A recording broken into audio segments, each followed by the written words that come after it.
അസ്സലാമു അലൈക്കും.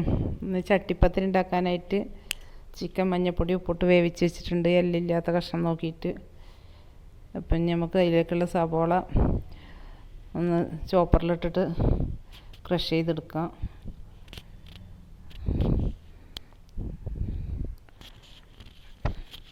ഇനി നമുക്ക് ഇറച്ചി വേവിച്ച് വെച്ചിട്ടുണ്ടല്ലോ, അതും ഒന്ന് ചോപ്പറിലിട്ടിട്ട് ക്രഷ് ചെയ്തെടുക്കട്ടോ.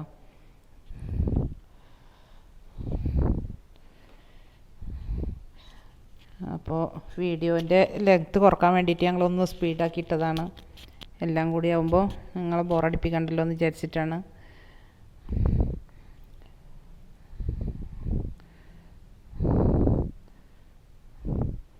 ചിക്കൻ റെഡി ആയിട്ടുണ്ട്, ചോപ്പ് ചെയ്ത് വന്നിട്ടുണ്ട്. അപ്പോൾ ഇതാകുമ്പോൾ നമുക്ക് ചെറിയ പീസായിട്ട് കിട്ടും. സവോള ആണെങ്കിലും ഇതാണെങ്കിലൊക്കെ പെട്ടെന്ന് വഴണ്ട് കിട്ടും നമ്മൾ മസാല പാകാക്കുമ്പോൾ. അപ്പോൾ അതിന് വേണ്ടിയിട്ടാണ് ചോപ്പറിൽ വെച്ചിട്ട് ചെയ്യുന്നത് കേട്ടോ.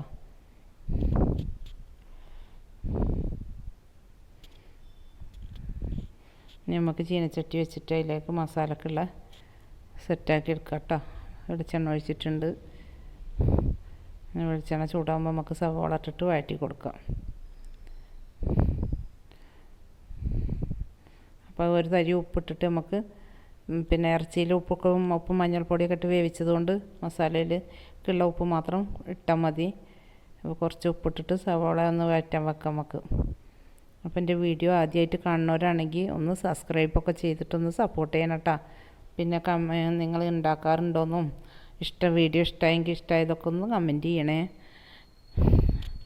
അതുപോലെ തന്നെ ലൈക്ക് ചെയ്യുക. കുറേ ആൾക്കാർ വീഡിയോ കാണുന്നവരൊക്കെ ലൈക്ക് ചെയ്യാതെയാണ് കാണുന്നത്. അപ്പോൾ ലൈക്കൊക്കെ ചെയ്യുക, അങ്ങനെ ഒന്ന് സപ്പോർട്ട് ചെയ്യണം കേട്ടോ. അപ്പം ഇനി നമുക്ക് മസാല വഴണ്ട് വരുന്ന സമയം കൊണ്ട് നമുക്കിവിടെ അതിനുള്ള മാവ് എടുത്ത് വെക്കട്ടെ. ഒരു 5-6 ടീസ്പൂണ് മൈദപ്പൊടി എടുക്കുന്നുണ്ട്. അതൊക്കെ നമുക്ക് ഓരോരുത്തരുടെ അളവിനനുസരിച്ച് ഉണ്ടാക്കുന്നതിനനുസരിച്ച് കുറേ ലെയറൊക്കെ ആയിട്ട് വലുതാക്കി ഉണ്ടാക്കുകയാണെങ്കിൽ കുറച്ചധികം മാവ് എടുക്കണം. ഞങ്ങൾ അധികം ആവശ്യം ഇല്ലാത്തതുകൊണ്ട് ഒരു 5-6 ടീസ്പൂണ് മൈദപ്പൊടിയാണ് എടുത്തിട്ടുള്ളത്. അതിലേക്ക് ഒരു തരി ഉപ്പ് ഇട്ടിട്ടുണ്ട്. അപ്പം ഇനി ഒരു മുട്ടയും പൊട്ടിച്ച് ഒഴിക്കാം. എന്നിട്ട് നമുക്കത് നന്നായിട്ട് കുഴച്ചെടുക്കട്ടോ. ദോശമാവിൻ്റെ പരുവത്തിൽ എടുക്കണം. ഒരു മഞ്ഞൾപ്പൊടി തരിയിട്ടിട്ടുണ്ട്. അപ്പോൾ ഇതെല്ലാം കൂടെ മിക്സ് ചെയ്തിട്ട് നന്നായി കുഴച്ചിട്ട് നല്ല ലൂസാക്കിയിട്ട് ദോശമാവിനേക്കാളും ലൂസാക്കിയിട്ട് വേണം. കാരണം നമുക്ക് നൈസായിട്ടുള്ള ഇതാണ് ഉണ്ടാക്കിയെടുക്കാനുള്ളത്. അപ്പം അതിന് നന്നായി കുഴച്ച് വെക്കാം. കട്ട കെടാതെ നമുക്ക് കൈ വെച്ചിട്ട് തന്നെ കുഴക്കാവും നല്ലത് കേട്ടോ.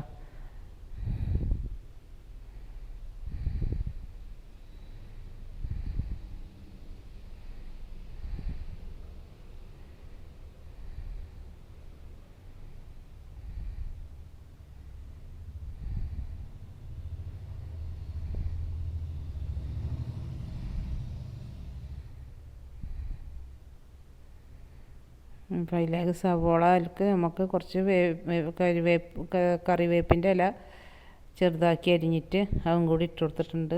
നല്ലൊരു മണവും ഇതൊക്കെ കിട്ടാൻ വേണ്ടിയിട്ട്. മസാലക്കുള്ള ഉപ്പൊക്കെ പാകമായോ നോക്കി. ഉപ്പൊക്കെ പാകമാണ്.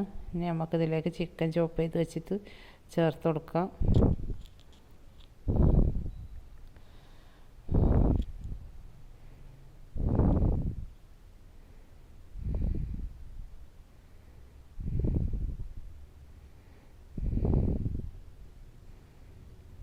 നന്നായി മിക്സ് ചെയ്ത് കൊടുക്കുക.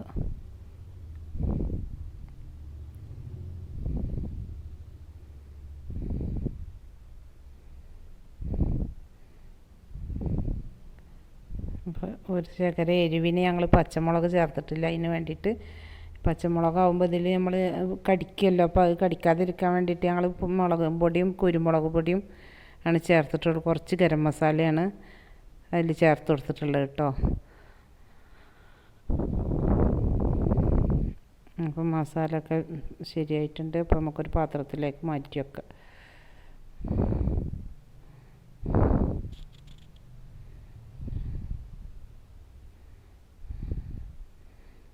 അപ്പം നമ്മൾ കലക്കി വെച്ച ദോശമാവ് ഇല്ലേ, അപ്പോൾ ആ മാവ് എടുത്തിട്ട് നമുക്ക് ലെയറാക്കിയിട്ട് ഉണ്ടാക്കാനുള്ള ദോശ ഉണ്ടാക്കിയെടുക്കട്ടോ.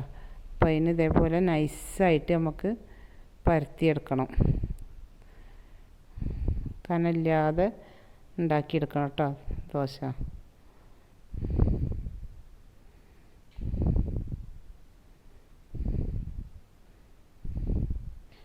വേണ്ട, കാണുമ്പോൾ തന്നെ നിങ്ങൾക്ക് അറിയുണ്ടാവുമല്ലോ, നല്ല നൈസായ ദോശമാവാണ്. അത് വെച്ചിട്ട് ഇതേപോലെ ഇങ്ങനെ ഏകദേശം നമ്മൾ ഉണ്ടാക്കുന്ന പാത്രത്തിൻ്റെ അളവിനനുസരിച്ച് വട്ടം ഉണ്ടാക്കിയെടുക്കട്ടോ. വലിയ പാത്രത്തിലാണ് ഉണ്ടാക്കുന്നത്, വലിയ ക്വാണ്ടിറ്റിയിലാണ് ഉണ്ടാക്കണത് വെച്ചെങ്കിൽ വലിയ ദോശയ്ക്ക് കുറച്ചുകൂടി ഫ്രൈ പാൻ വലുത് വെച്ചിട്ട് ഉണ്ടാക്കിയെടുക്കുക. ഞങ്ങളത് ചെറിയ പാത്രത്തിലാണ് ഉണ്ടാക്കുന്നത്. അപ്പോൾ അതിൻ്റേതായ രൂപത്തിലുള്ള കുട്ടി ദോശകളാണ് ഉണ്ടാക്കിയിട്ടുള്ളത്.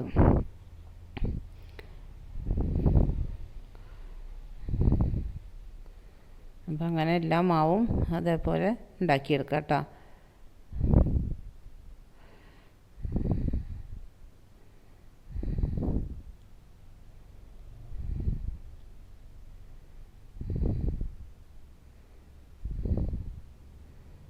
പിന്നെ നമുക്ക് ഇതിൻ്റെ ലെയർ ഇതിന് വെച്ച് കൊടുക്കാൻ വേണ്ടിയിട്ട് ഒരു 2 മുട്ട പൊട്ടിച്ച് ഒഴിക്കേണ്ട ഒരു പാത്രത്തിൽ. നമ്മൾ ഫില്ലിങ് വെച്ചതിന് ശേഷം ഫിക്സ് ചെയ്യാൻ വേണ്ടിയിട്ടുള്ളതാണ് ഇട്ടത്. അപ്പോൾ അതിലേക്ക് കുറച്ച് കുരുമുളക് പൊടി ഇട്ട് കൊടുക്കുന്നുണ്ട്. പിന്നെ ഇനി ഒരു തരി ഉപ്പും കൂടെ ചേർത്തിട്ട് നന്നായിട്ട് അടിച്ചെടുക്കാം. അപ്പോൾ ഈ ഫില്ലിങ് നമ്മൾ ചിക്കൻ്റെ ഫില്ലിങ് ഉണ്ടല്ലോ, അത് വെച്ച് കൊടുത്തിട്ട് ഇത് ദോശ വെച്ചതിന് ശേഷം അതിൻ്റെ ഒരു കോട്ടിങ്ങിനായിട്ടാണ് ഇത് യൂസ് ചെയ്യുക. അപ്പോൾ അതിന് വേണ്ടിയിട്ടുള്ളതാണിത് അടിച്ച് വെച്ചിട്ടുള്ളത് കേട്ടോ.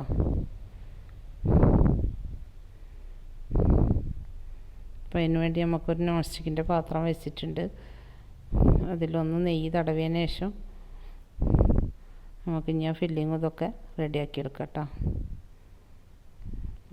പാത്രത്തിൻ്റെ അരികിലൊക്കെ ഒന്ന് നമുക്കിങ്ങനെ എടുത്താൽ പോരാൻ വേണ്ടിയിട്ടൊന്ന് ഇതാക്കി കൊടുക്കുന്നുണ്ട്. അപ്പോൾ ആ മുട്ടയുടെ മിക്സ് ഉണ്ടല്ലോ, അതിൽ മുക്കിയെടുക്കണം ഈ ദോശയൊക്കെ. ഓരോന്നോരോന്നായിട്ട് അതിൽ മുക്കിയിട്ട് ഈ പാത്രത്തിൽ ശരിക്ക് പരത്തി വെച്ച് കൊടുക്കാം. എന്നിട്ട് നമ്മൾ എടുത്ത് വെച്ച ഫില്ലിങ് ഉണ്ടല്ലോ ചിക്കൻ്റെ, അത് അതിൽ ഇങ്ങനെ കുറേശ്ശെ ഇട്ട് കൊടുക്കാം. അങ്ങനെ നമുക്കിതൊക്കെ എല്ലാ ലെയറും ഓരോന്നോരോന്നായിട്ട് ഇതേപോലെ ചെയ്തെടുക്കണം കേട്ടോ. ഇനിയിപ്പോൾ അടുത്തത് ഒരു ദോശ എടുത്തിട്ട് അതിൽ മുക്കിയിട്ട് അതിൻ്റെ മീതെ വെച്ച് കൊടുക്കുക. ഇനി വീണ്ടും ചിക്കൻ്റെ മിക്സ് വെച്ച് കൊടുക്കുക. അങ്ങനെ എല്ലാതും ഇതേപോലെ ഈ സാധനം തീരുന്ന വരെ നമുക്ക് ലെയറാക്കി എടുക്കാം കേട്ടോ.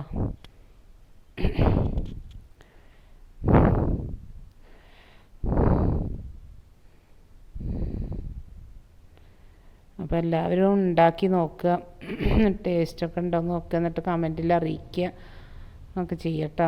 നല്ല സിമ്പിളായിട്ടുള്ളതാണ്. പിന്നെ എണ്ണയിൽ മുക്കി പൊരിക്കാൻ ഇതിനൊന്നും നിൽക്കണ്ട. നമുക്കിത് ലോ ഫ്ലെയിമിൽ വെച്ചിട്ട് ഒരു 10-15 മിനിറ്റ് കൊണ്ട് ആക്കിയെടുക്കാവുന്നതാണ്. ഈ മിക്സൊക്കെ ശരിയായി കഴിഞ്ഞാൽ പിന്നെ ആവാൻ പണിയില്ല. ഒരു 10 മിനിറ്റ് കൊണ്ടോ 15 മിനിറ്റ് ഏറെ കൂടി ആവുള്ളൂ. ആ സമയം കൊണ്ട് നമുക്ക് റെഡിയായി കിട്ടും കേട്ടോ. അപ്പോൾ ബാക്കിയുള്ള മിക്സ് അതിൻ്റെ അരുവിലൊക്കെ നമ്മളൊന്ന് ഒഴിച്ചു കൊടുക്കുന്നുണ്ട്, ഒന്ന് സെറ്റായി കിട്ടാൻ വേണ്ടിയിട്ട്. വല്ലതും വെച്ചിട്ടുണ്ട് കേട്ടോ.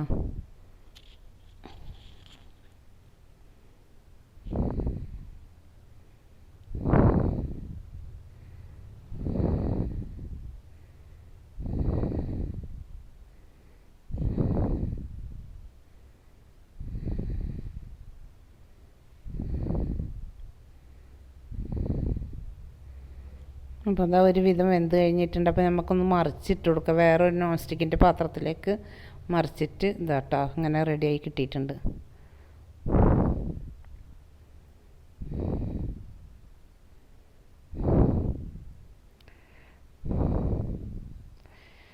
അപ്പോൾ അതാ നമ്മുടെ ചട്ടിപ്പത്ത് റെഡി ആയിട്ടുണ്ട്. നല്ല ടേസ്റ്റാണ്. എല്ലാവരും ഉണ്ടാക്കി നോക്കുക. വീഡിയോ ഇഷ്ടമായെങ്കിൽ ലൈക്ക് ചെയ്യുക, സബ്സ്ക്രൈബ് ചെയ്യുക, ഒന്ന് സപ്പോർട്ട് ചെയ്യണം കേട്ടോ. അപ്പോൾ അടുത്ത വീഡിയോയിൽ കാണാം നമുക്ക്. ബൈ.